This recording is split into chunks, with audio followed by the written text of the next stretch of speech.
Hey, what's going on, everybody? This is Motivational Mondays. I'm one of the co-hosts. This is Amir Sealy, my co-host talent.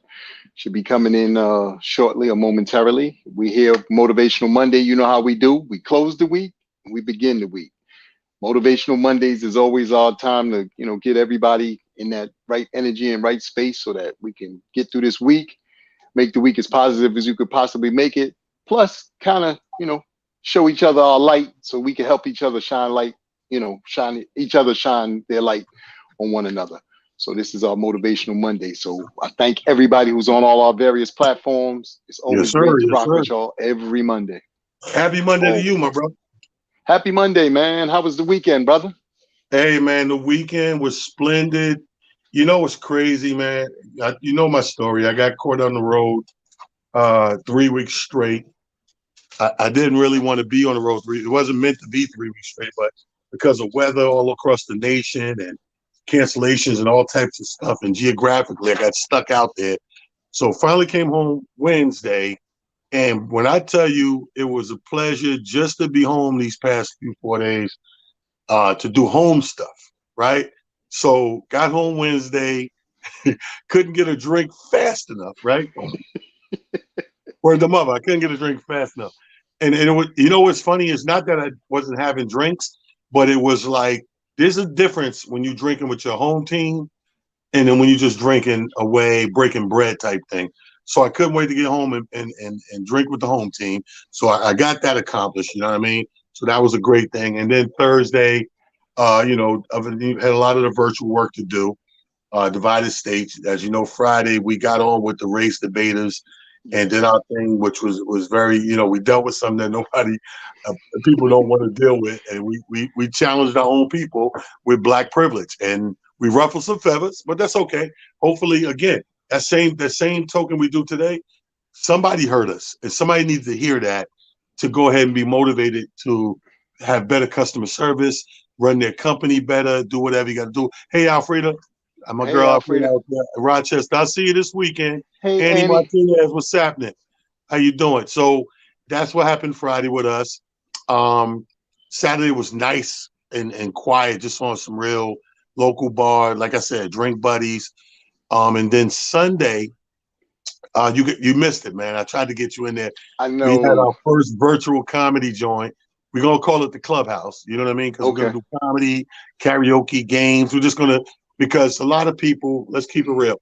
Even though there's a lot of people that's getting out and just tired of the whole thing, there's still a lot of people that are worried for valid reasons to get out. Yes. So we bring the virtual platform that helps in that aspect.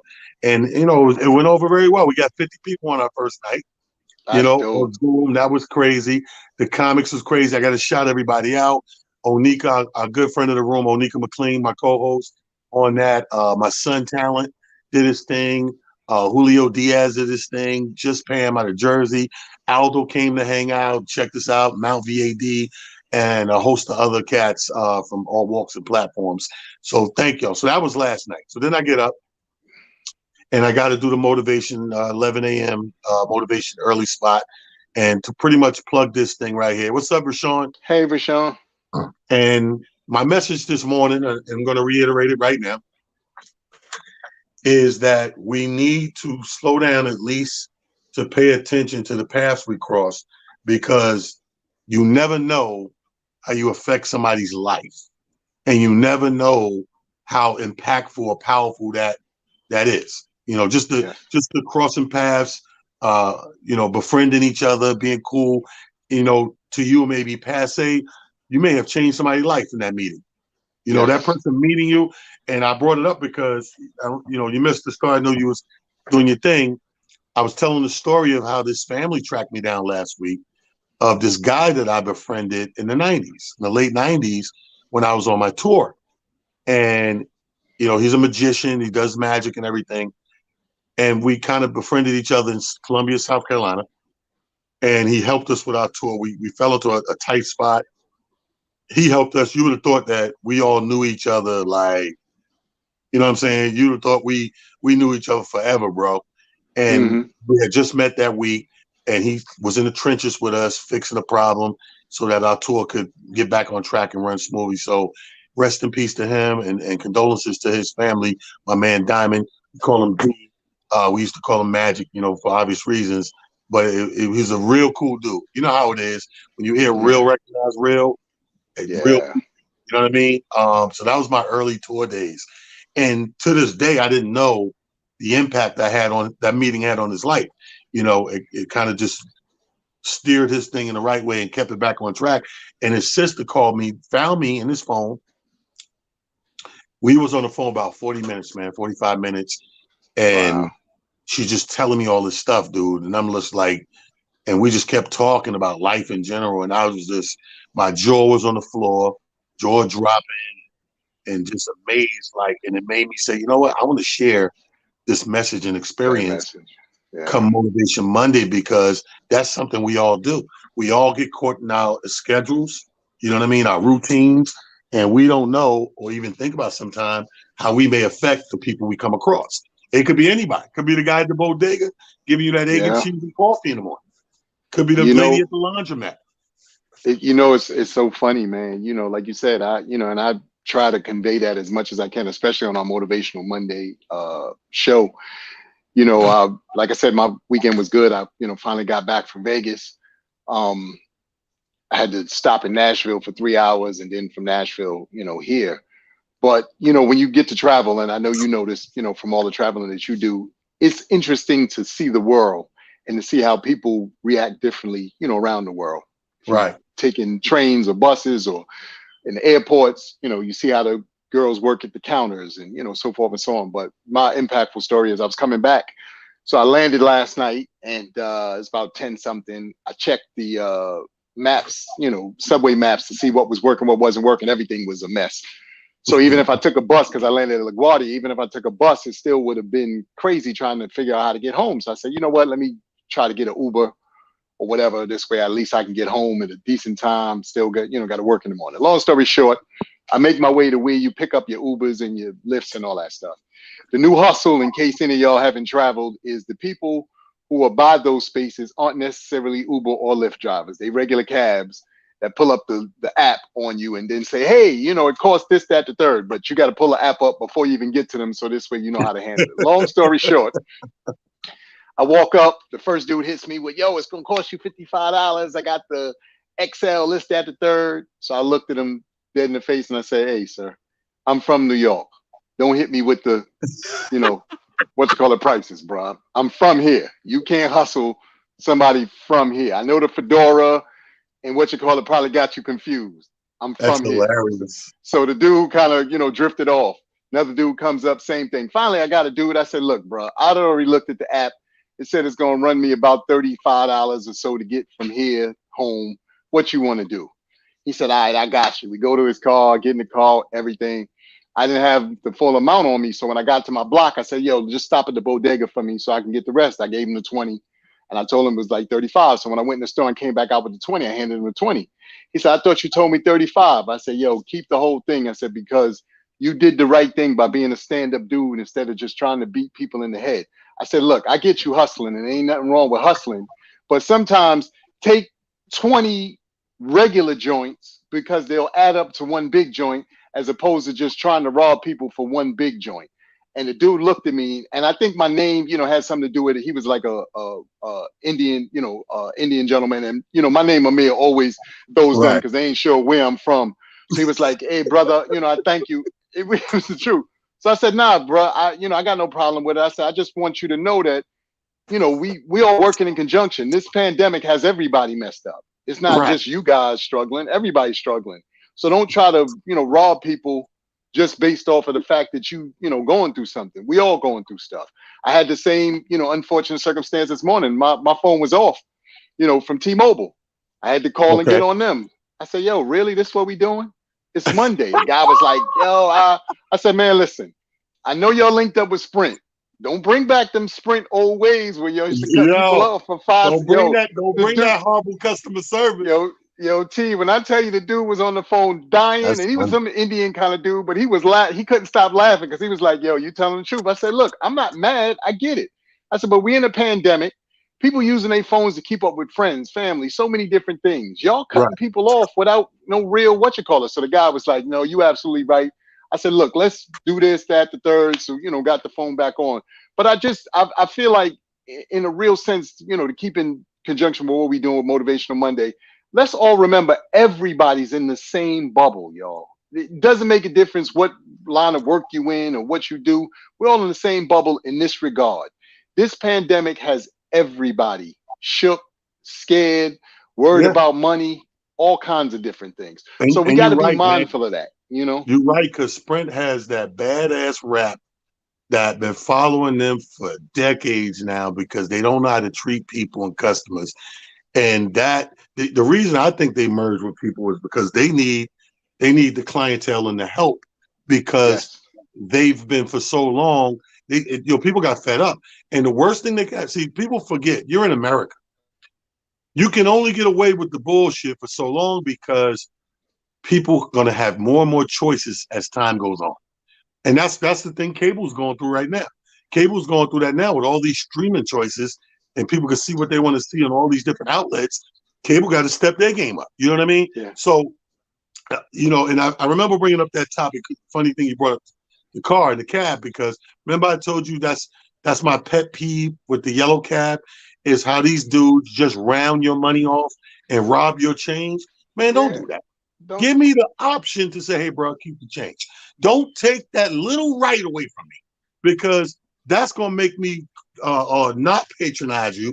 That's going to make me definitely do 100% Uber because I'm the type of dude, I'll be honest with you. I think about when I do business transaction, I think about people. So sometimes I'll come somewhere and go, you know what? I'm going to get a cab. I got Uber on my phone. I got Lyft on the other phone. But I go, you know what? I'm going to get a cab today. You know what I mean? Help the system because I'm sure they could use, I'm going to take the cab and give him the money.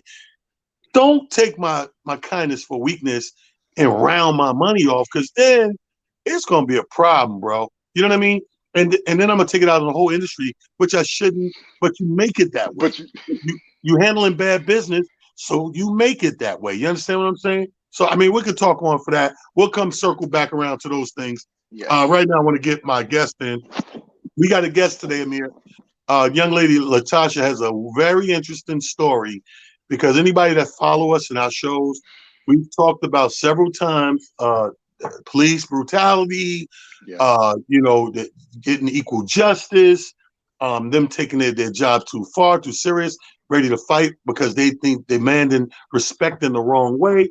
And more importantly, when you hear defund the police, breaking down what that means. A lot of people didn't know what that means. As soon as they heard it, oh man, they want to get rid of the police. It's going to be crazy. No, that's not what that means. That means that everything is not a police situation where you just cut and dry, criminal, jail, blah, blah, blah, blah. So this is a very interesting story. As soon as I read it, a friend of mine put me on to it. Shout out to Nadine from Nason's Place and connected me with this young lady. And it's an interesting story that we're going to see what we can do and do our part to make this thing work, better for them and hopefully turn these things around. Let's bring her in the living room. Latasha's in here. This is the mom of the 16-year-old. Latasha, what's happening? Good How evening, are you, Tyler. Natasha? Good evening. How Good are you? evening. This is Amir, my co-host and partner right here. This is Latasha. Now, you got a very, very, very on point, timely story that I want everybody to hear and see how we can help out. Do tell from the beginning, darling. Well, to start off, my son has been suffering from autism since age 5. He has autism, severe ADHD, intermittent explosive disorder, which is compared to maybe like being the grandchild of bipolar disorder. Mm-hmm. Okay. He does things out of impulse. He doesn't Yeah. think first. He does things, then think about it later. Well, this past November, my son had a mental psychotic breakdown. I took him to my nearby hospital to get crisis intervention, only to have them watch my son for maybe an hour or two. Well, it took us that long to be seen. They Right. watched my son overnight, maybe 5 or 6 hours. 7 or 8 that morning, his dad and I were called to come get him. I was very shocked because when they took him, he was going through the episode. Right. The clinician talked to his dad and I, and his exact words were, he's a great kid. He's fine. And I said, no, he's not. I said, my son needs help. Please help him. Well, I spoke to the psychiatrist on call and we made a decision and he's fine. So I looked at his dad. Naturally, the mama bear in me comes out. I curse, I yell, please, my son needs help. Don't send him home. Mind you, this has happened several other times. One time when they told me to come and get him, I said, no, you're going to help my son. He's going to stay there. You're going to help him. To my surprise, by the time I get home, and the hospital is about 3 blocks from me. By the time I got home, I had DCP&P at my door telling me the hospital called because I neglected my son. Wow. I abandoned and neglected my son. Wow. And all I wanted was to get him help. My mother, like most grandmothers, she said, bring him to me. He need Nana and grandbaby time. And I've done that a million times in the past. The weekend went by, no issues. That morning, my mother said he looked like strange. He didn't look like himself. And I called my mom and I said, all right, because we live in Newark, New Jersey. My mom is in Manhattan. Okay. I said, all right, we're coming to get him. My mom called me back 10 minutes later, crying, Tasha, he beat me up. So I was like, what do you mean exactly? She said, he just flipped out on me. He just flipped out. That's the word she used. Right. So naturally, I went right to my mom, but my son was gone. Because when he gets frustrated and goes through those impulse control issues, sometimes he'll leave Newark and go to my mom by himself. Wow. So all he knows is home and Nana. By the time me and his dad got to New York, seeing my mom, seeing that she was okay, stable, we got back home. My son was in the driveway. But by that time, New York had issued out a warrant for his arrest. Wow. So we called the police because the last thing I wanted to do was to hear that my son got shot by NYPD. Because we all know they shoot first and ask questions later. Right. Correct. So, and if you see my son Talent, last thing you would think is that he's 16. He has more facial hair than you do. I know. I seen look like Nadine sent me a video. I seen him. I seen the video. Matter of fact, you was visiting him. Yes. Yes, I seen that video. And so Newark police intervened. They kept him outside my house. Mind you, this is like 8 or 9 o'clock at night. They kept him outside my house for 3 or 4 hours because they had no idea what to do with him. They were waiting to see if New York was going to intervene and come get him. So they decided they're going to take him back to the crisis hospital that turned me away. But now all of a sudden, they're willing to admit him. Wow. Now they're willing to admit him because the police are there. But he couldn't be admitted because now he has to go to juvenile detention. Oh my goodness. So my son, my 16-year-old son, who has the mentality of a 6 or 7-year-old, stayed in the juvenile detention center for 2 months. He was beat up. He was beat up. He was only let out of his cell for maybe, I think he said to go to the library or to clean his room. He was in there for 2 months. No schooling, no nothing. Half of the duration, he was on medicine. Half of the duration, he received no medicine. So now let's fast forward to January. My son had to surrender his rights. We went to court. And what I was told was I need to be grateful that the DA's office allowed my son to be released into my custody so I can then turn him over to the residential placement where he is today. Wow. That's crazy. Now, real quick, what is your son's name? Rajeen Tatum. Okay, so Rajeen, this has been going on since last November.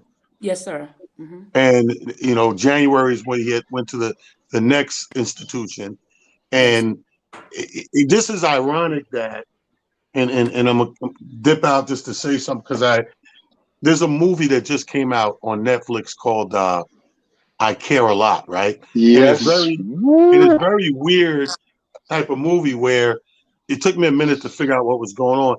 These ladies were in business, legal team, into taking people's rights away. But the elderly, they preyed on the elderly. They were in cahoots with the doctor. They had the doctor embellish, if you will, on symptoms or signs of the elderly. Oh, she got dementia, signs of this, so that they would lose their rights. And the ladies' legal team, they would take everything, put them in a home, basically just rob these people of everything that they've accumulated or saved. So this is happening with the youth as well. Now, this is just a movie, but in real life, this sounds very similar to what the system is trying to do to your son. They took his rights. Absolutely. Right? You have to relinquish him over to another institution, and you still don't have your son right now. No, and there's no telling when he'll be home, because the residential placement said he could be there from 6 months until, but it really depends on the DA's office, because my son is being charged with attempted murder in the 2nd degree and 1st degree assault. Mind you, my mother has no intentions on pressing charges. Wow. She wants to be reconnected with her grandson. The DA's office is trying to paint this picture that my son is this evil genius and plotted to harm my mother. And he loved my mother. And I can't even mention my mother to him without him busting out crying. Also, I'm sorry, go ahead, Mr. Amir. No, I was gonna just ask you a quick question. When you went to the hospital initially the first time, and I'm just curious, yes, the people who you got to speak to at the establishment, were they people of color or were they people not of color? They were not of color, but the supervisor is of color. And whenever I do take my son there, he always tries to me, it feels like he's making it seem like I want a babysitter, or I'm being extravagant with my son's symptoms. Okay. And I told him I don't need a babysitter. I have 1 child, not 7. So there's no need for me to embellish anything about my son. I don't want a Band-Aid on my son. I want to get to the core of the issue of what's wrong with my baby. And you said this gentleman of color is the supervisor at this hospital? Yes, because when I go there and he gets turned away, I want to know why. Yes, I raise my voice because I know my baby needs help, and he's always pushed away.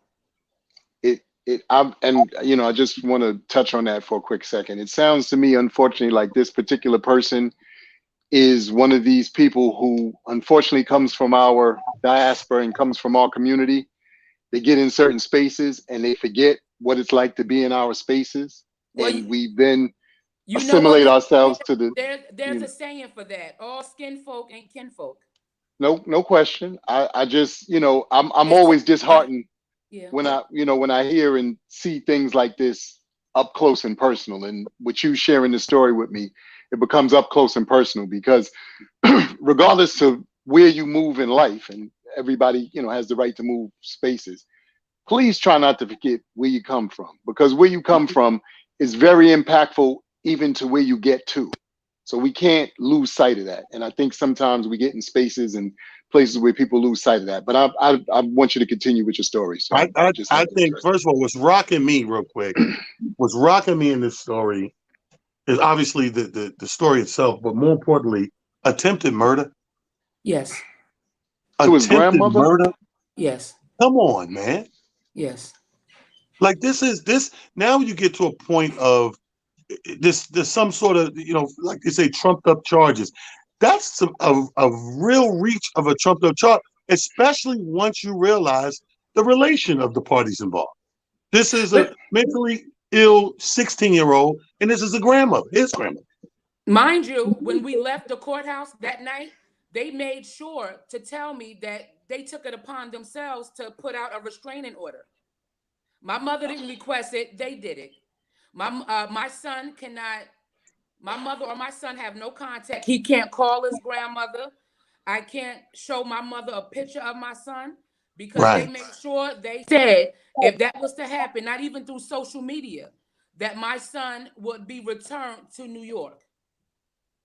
Wow.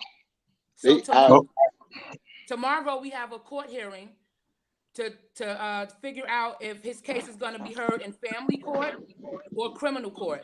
The DA's office does not want my son's case to be heard in family court.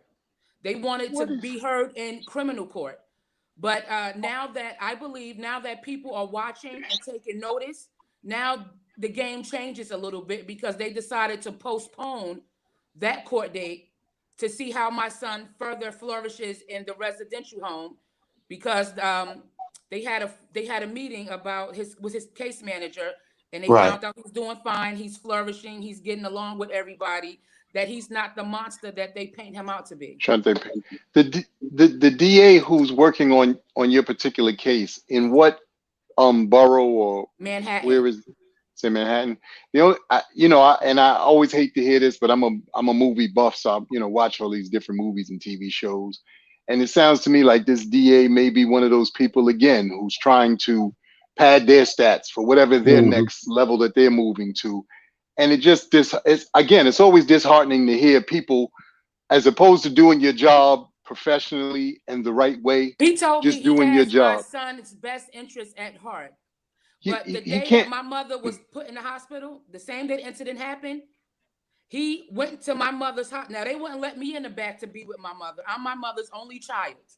They wouldn't let me in the back, but he went there to ask my mother, did she want to press charges against her grandson, the very same day that the incident happened. Wow. Here's the $1 million question. So what time is your hearing tomorrow? 12:30.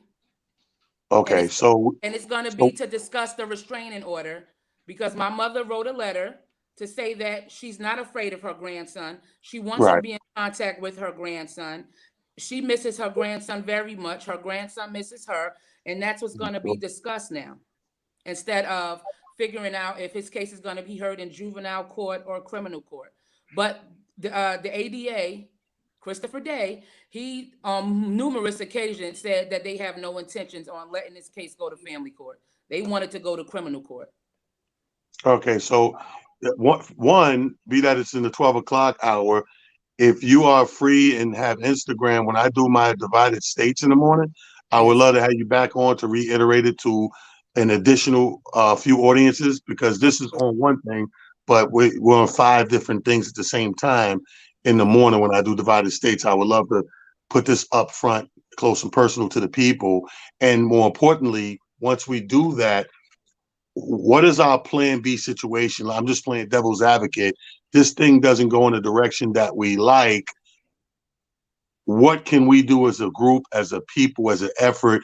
Are there petitions? Are there, like Marlene just said, what's the DA's name, phone number, and email? Like, we need to flood these people, whether it's petition and Without signatures, concerns. whether it's Yeah. email, without concerns, because this is a new climate. We're not going into the old climate no more.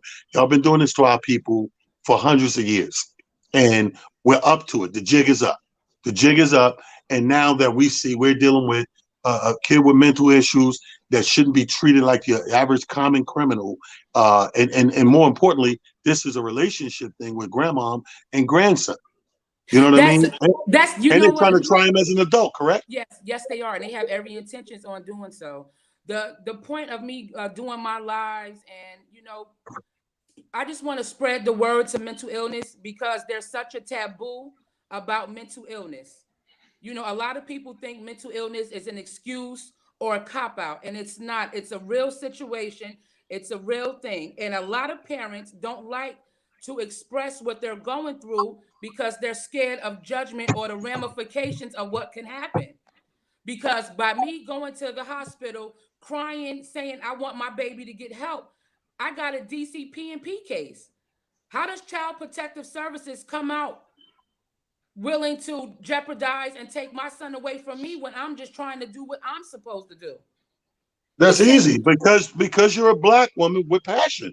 They've always done that. For some reason, somewhere down the line, people have attached black passion to evil Being a and nuisance. Anger. illegal Yes. and Yes. scared and Being intimidating. exactly. All those words that get us in trouble because of black passion. You're a black mom with a black 16-year-old son who you guys are trying to railroad and put extra trouble in the situation. Yeah, this is a bad situation, but you're about to make a bad situation way worse. Attempted murder blows my excuse my French, my fucking dome lord. Attempted murder? Yes. Come on.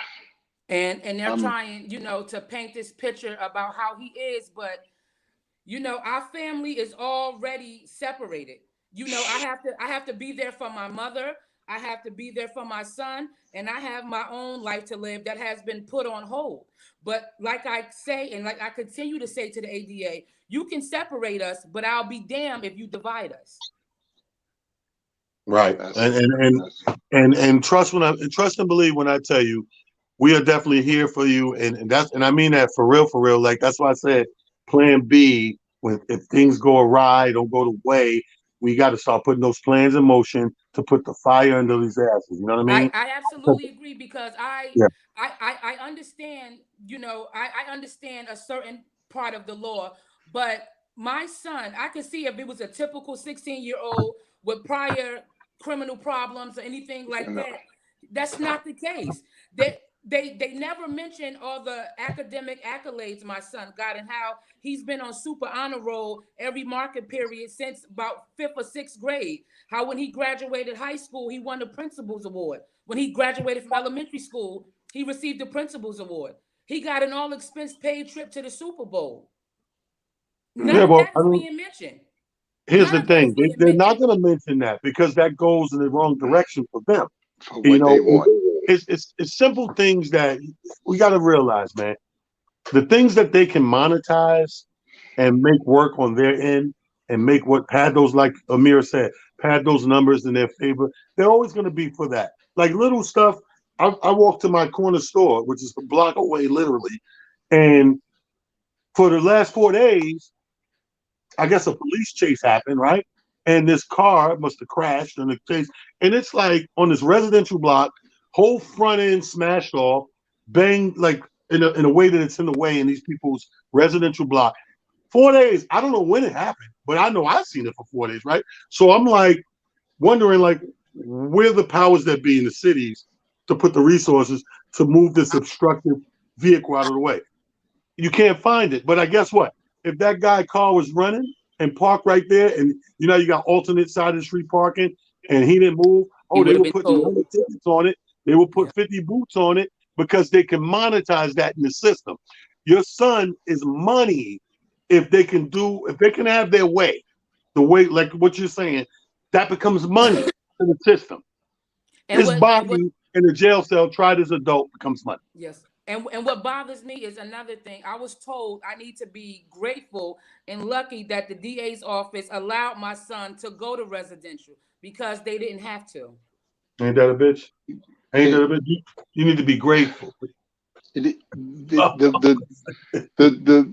I'm so hot right now. I can't Yo, you can't even too, really right? put my words together because not only is this just a blatant misuse of justice, obviously, a blatant misuse of our resources, but the sad part is, as you stated, you're a mother who is explaining to them exactly what's going on. And it's so sad that we live in a time and we live in an era where we still have to jump through hoops and do all these extra things in order to get the same quote unquote normal things that we should get because you're tax paying, you work, and you're just trying to do the best you can for your family.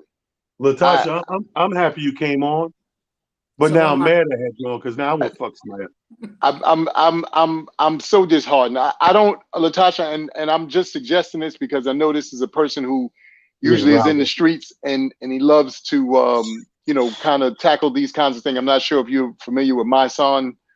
I think his name is the General My Son or My Son in general, but he loves these kinds of situations, Yeah. and he's one of those people who will hit the streets and have people marching in the whole nine. So you can find him on Instagram, MYSONNE, if I'm not mistaken. Okay. And if you share your story with him, I think he's one of those people who can, to Talon's point, get a plan B going where maybe we have to show up at the courthouse, have some people like, look, y'all got to stop the foolishness. See, This is, that's some positive protesters. I mean, yeah, I'll go fuck somebody up. but we need I'm old school ignorant. we need the best of both worlds, because in That's this, what I was going to say. situation, because you've come on here and like you said, you painted a perfect picture. Obviously, again, this is your son and your mother. This isn't some random lady who he had an episode with out on the Oh, streets or man. anything like that. And even the fact that, like I said, is his grandmother involved.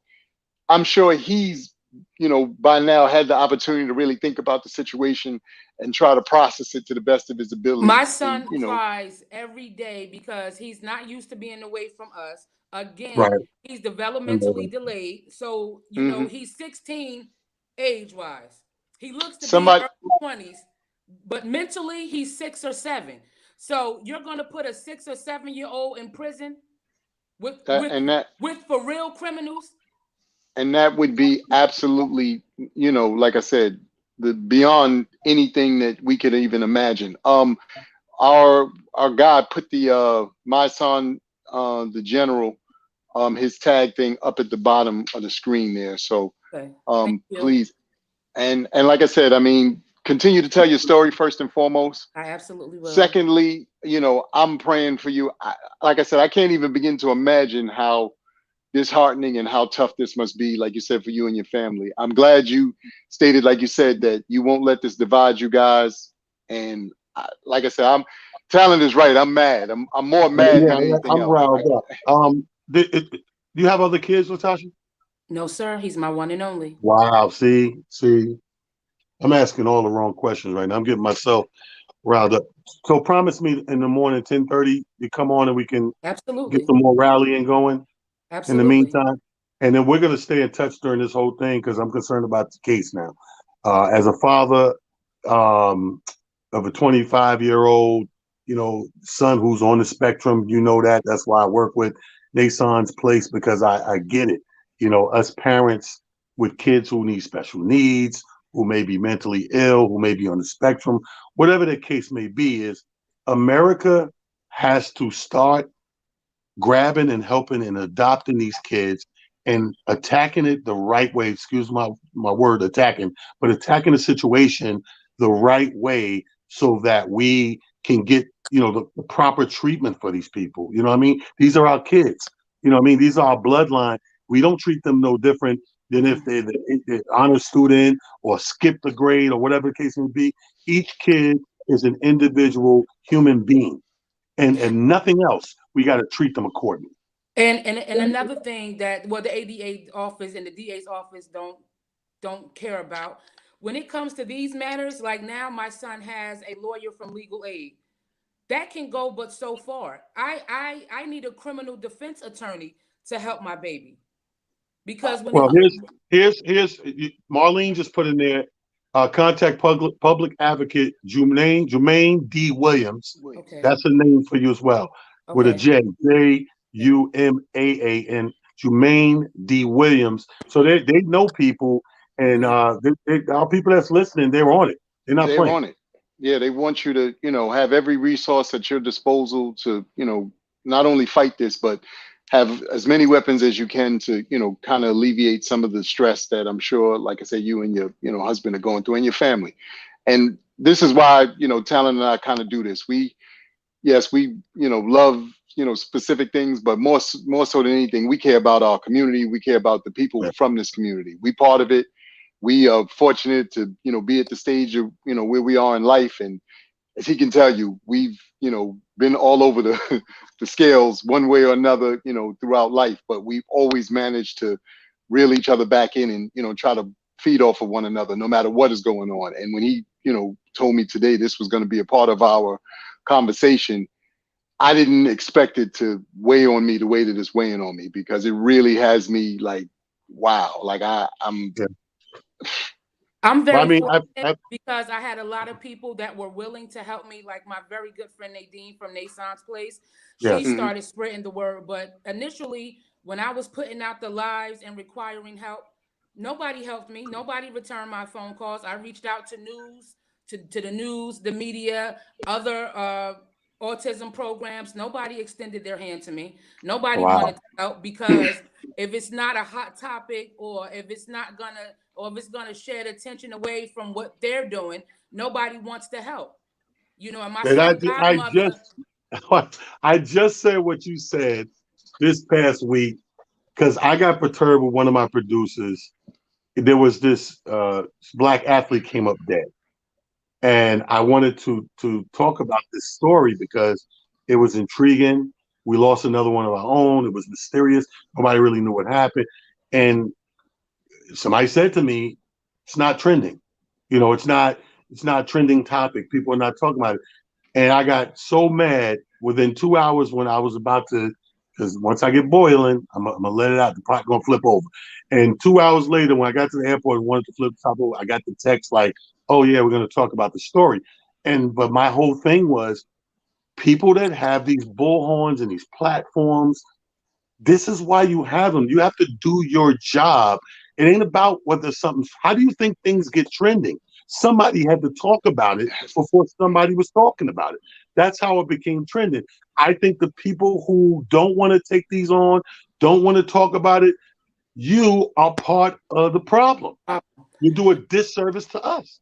And I was very shocked because a lot of the programs were programs that other autism parents have started, or autism motivational speakers. And I've reached out and I never got a response. And again, you know, it's our little autism village.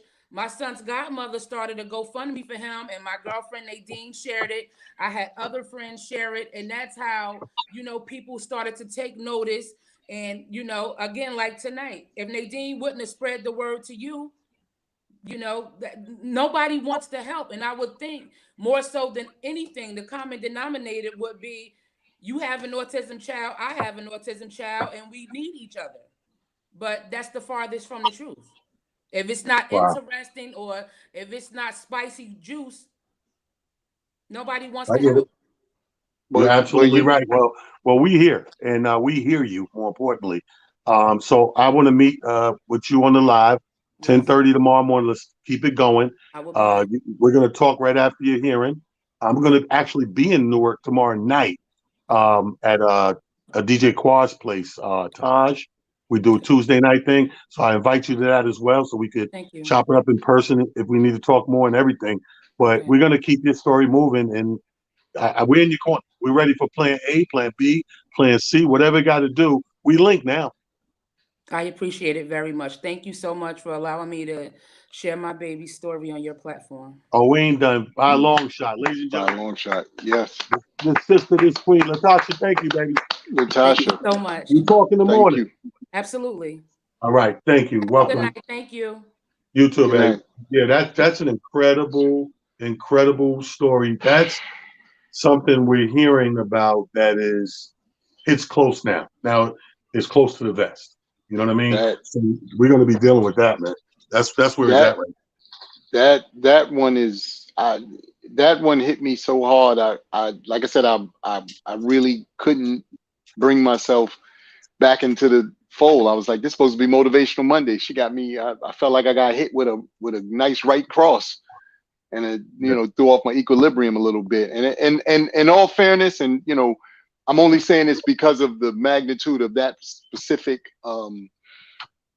When the timing of that thing came out, the Central Park Five or the what you call it Five, and I don't know if y'all remember, there was the one scene with the one particular gentleman who really kind of went through some of the more tougher, not that all of them didn't go through a tough stretch, dealing with that situation, but there was the one gentleman who appeared to have some other challenges, and he really had a tough time.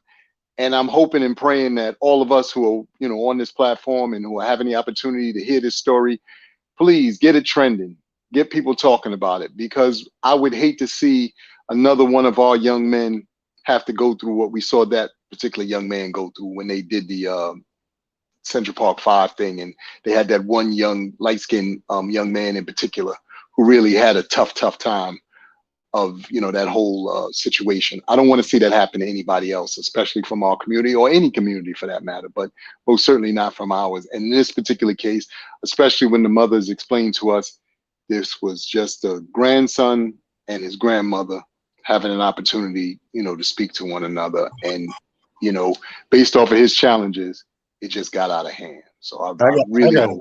I gotta calm down, bro.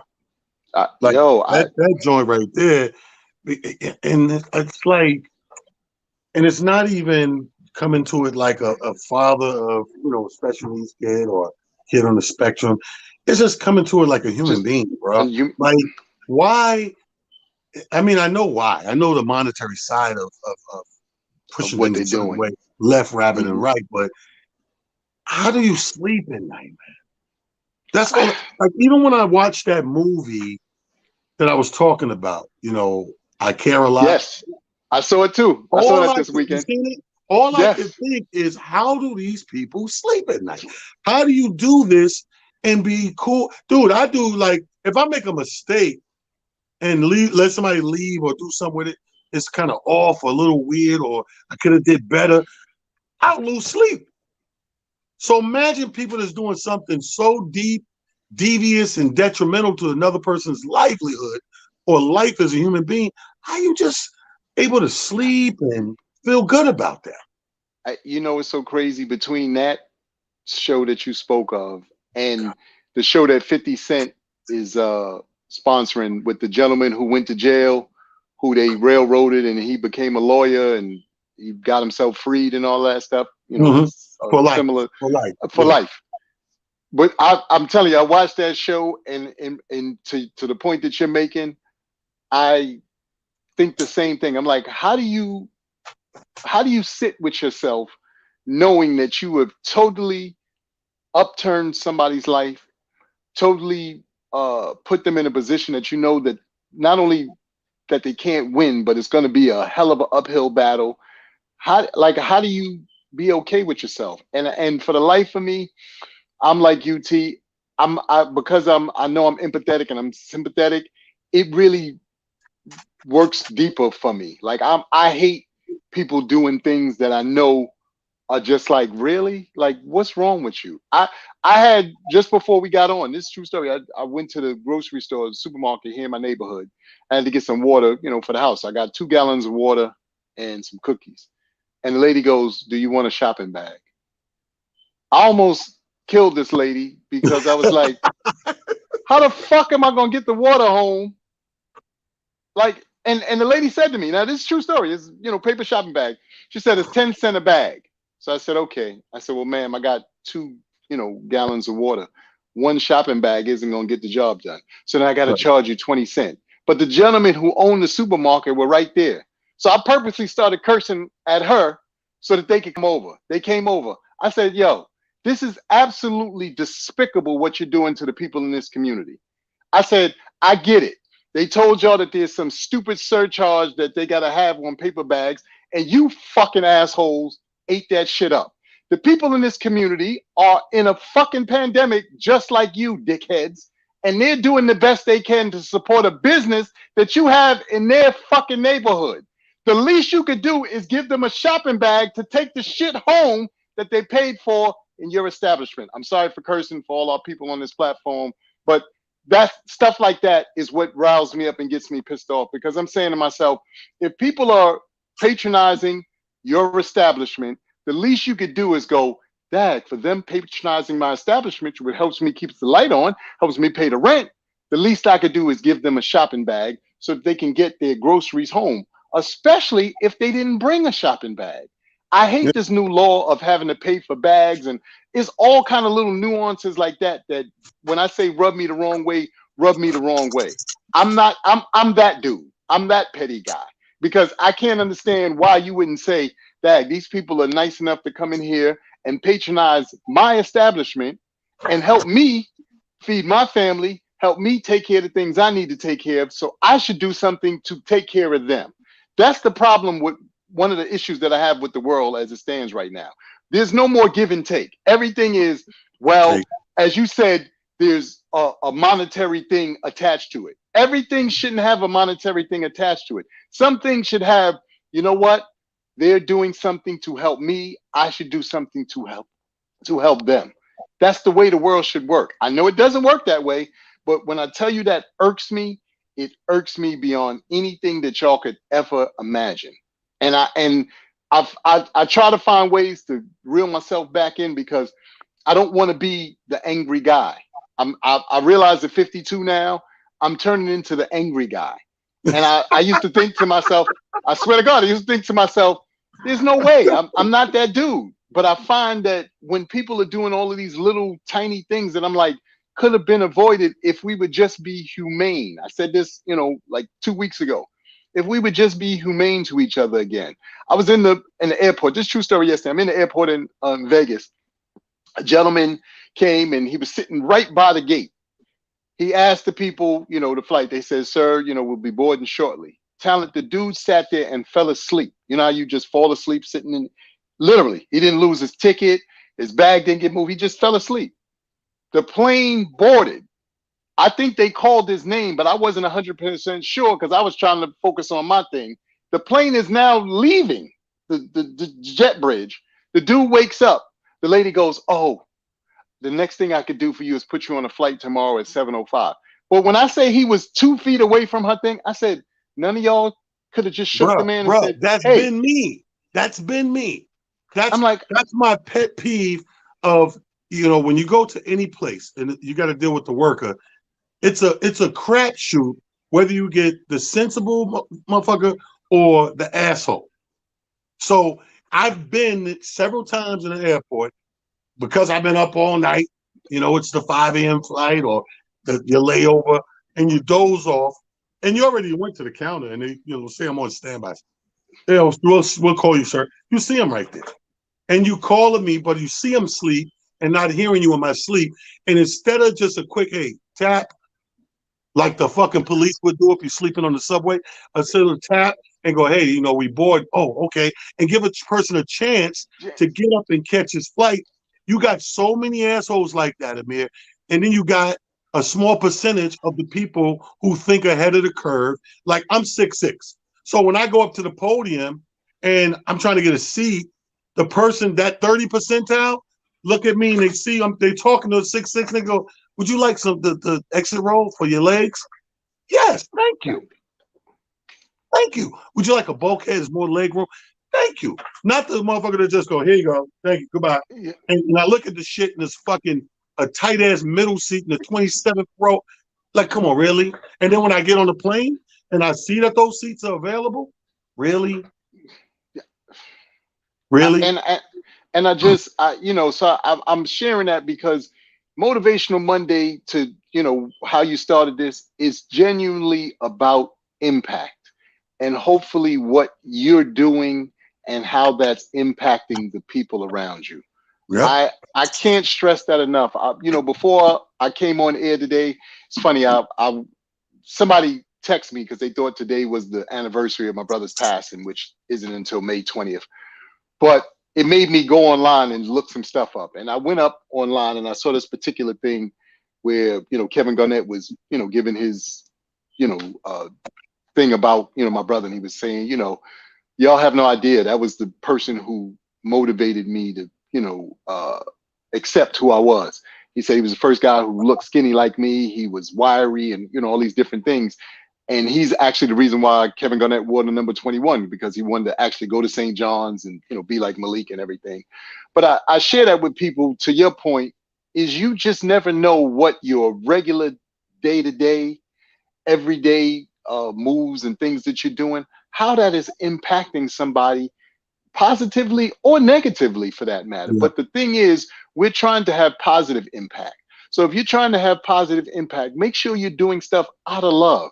You're doing stuff out of a place that adds something to the world. Doesn't take away, add something to the world. Because the more we're adding to the world, the more things move fluently and seemingly effortlessly if we're doing it and it's coming from that place. I can't stress that enough. I had another incident when I was in Nashville. This dude kept on losing his wife. True story. This guy kept on losing his wife. So every time she went somewhere, he went somewhere, he's looking for, I'm like, "Oh, sir, she went over this to the food court." He's like, "Oh, thank you." Comes back. We get ready to get on the plane. She was at the front of the line. He's like, "I lost her again." I said, "Sir, she's over there at the front of the line." So this white lady who was sitting behind me, she said, "I got to tell you, you're a hell of a human being." Because the two of them would just not make the goddamn flight if it was up to me. But I can't, I after seeing the dude not get his flight in Vegas, I couldn't see somebody go through that again. You know what I'm saying? I'm like, look, it's hard enough trying to get home. trying to get off and on planes and so forth and so on. To leave somebody to have to figure out how to get to a hotel, maybe have to sleep in the airport. I'm about to say, much. if you can get to a hotel. Yeah, that's too much. So I want to see people get home because as you stated, earlier, I'm trying to get home. I want to be home. I want to be in my bed. I want to be in my space. I don't want to be someplace where now I'm privy to other people infringing on my peace and my serenity. You know what I mean? Like that's what home allows you to do. Get home where you can woosah. Okay, cool. I can take it easy now. I think to your point, I think that, and thinking is, first of all, there's a dope name for a cartoon. You know how you got Family Guy? You the angry man, angry guy. That's very funny for a cartoon. But to your point, though, I think with age comes clarity, not just wisdom, but clarity of the wisdom. Meaning, now I see why little phrases that I used to shit on, like doing to others, I'd be like, corny shit, doing to whatever. But now I see, if you treat people like you wish to be treated, you sleep well at night, right? But more importantly, you understand, you look around the curve and you understand like, oh, this person needs this. Let me do this because I would hate for that to be me. I would hate for that to be me and it play out this way. I'm in position to dictate how this thing's about to play out. Put yourself in the other shoes and go, you know what? I'm going to do everything I can for this to play out as best as possible because I would hate for that to be me. And the other person don't give a damn and it play out in the worst case scenario. When you tell somebody or let somebody miss a flight, now I've seen it several ways. It's happened to me. And God forbid, I don't have that $100 to get a room that day. And you're telling me my next flight, the next time you can accommodate me on my trip is the following day. I've seen that guy sleeping in the airport because of that. Please, I know you've seen it 100 times. You go back and forth to Vegas. Vegas airport is full of that shit. Yes. People that came to town had their worst run of luck, lost the house, the money, everything. They literally ain't got shit. They wouldn't have a ticket except they already pre-bought that. Paid it. Yep. So do unto others as you would have them do unto you. Remember what we said from the beginning, people. You never know what any crossing of paths or connection or befriending affected the other party. I mean, of course, we know ourselves. We know how we feel about every situation. Excuse me. But we don't know how the counterpart does. We don't know how the other part is. So the safest bet is to do the right thing. The safest bet is to do the right thing. You don't do the wrong thing and then drive home and go, oh, he probably fucked up. Well, maybe I hope he's not that fucked up. He shouldn't be any fucked up. You should have did your best to do the right thing so that matter of fact, you're not even thinking about it no more. You did the right thing so good. I know when I do the right thing, I don't even think about it no more. I'm going to tell you an instance where a dude made me mad where I couldn't do the right thing for him because I don't even know if it was the right thing, whatever. But I lost sleep this night because I thought he was the dumbest motherfucker in the world. We have Chicken Hut over here. You know how people got Kennedy Fried Chicken? And I got Chicken Hut in Mount Vernon. I'm coming up from Chelsea Piers playing ball in our little tournament. And who was I with? I think I'm with my boy Diego or AD drove, one of them drove. And we come in, I'm like, yo, stop by Chicken Hut. Let me get a fish burger with cheese combo for take to the crib. I ain't eat, you know what I mean? I stop there, I get out the car. Before I could grab the door and open the door, it's a homeless guy or down on the luck guy. Let me not say homeless. I don't know. I know he was in a situation, and he's at the door. And he before I could reach the door, he opened the door. Hey, brother, you spare some money, man. Get something to eat. I'm hungry. I ate all day, whatever. I was like, maybe on the way out. I go in there. I get my combo. When he put my combo on, I can say, hey, bro, do me a favor. Give me a 3-piece and a biscuit with some French fries. Put that in a separate bag. Because I'm going to give it to this guy. He's hungry. I'm walking out the door, Amir. My mom and your mom as witnesses. I said, here you go, bro. The man said, what holds the bag up like this? What's this? I said, it's 3 pieces of biscuit, man, for you. You're hungry. Motherfucker looked at that shit with disgust, said, "Oh, I wasn't gonna get this." I snatched that bag back so fast. Oh shit! I took that shit. The dogs had a treat. Yeah. Are you crazy? I And I would have ate it if I ate chicken, but I ain't chicken. So, the dogs tore that shit up. And all night I couldn't sleep, trying to fucking figure this out in my brain. Like, is he tried serious? to. It is one of the most frustrating things in the world, to your point, to be in that position.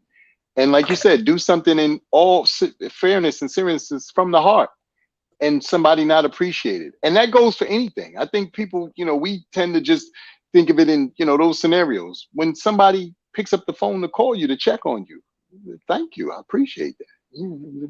We like I said, we got to get back to being humane. I swear, this Listen, man. pandemic has people out of sorts, man. We just Listen, don't get I'm it. gonna leave because I'm frustrated. You And still upset? Yeah. I'm gonna leave you to do the final words and close out the show this Motivation Monday. I want to thank our guest Latasha one more time, and you'll hear Yes. more from her and myself and Amir in the morning on Divided States of America. Amir, final words on you. Yes. Hey, again, to everybody out there, this is Motivational Monday.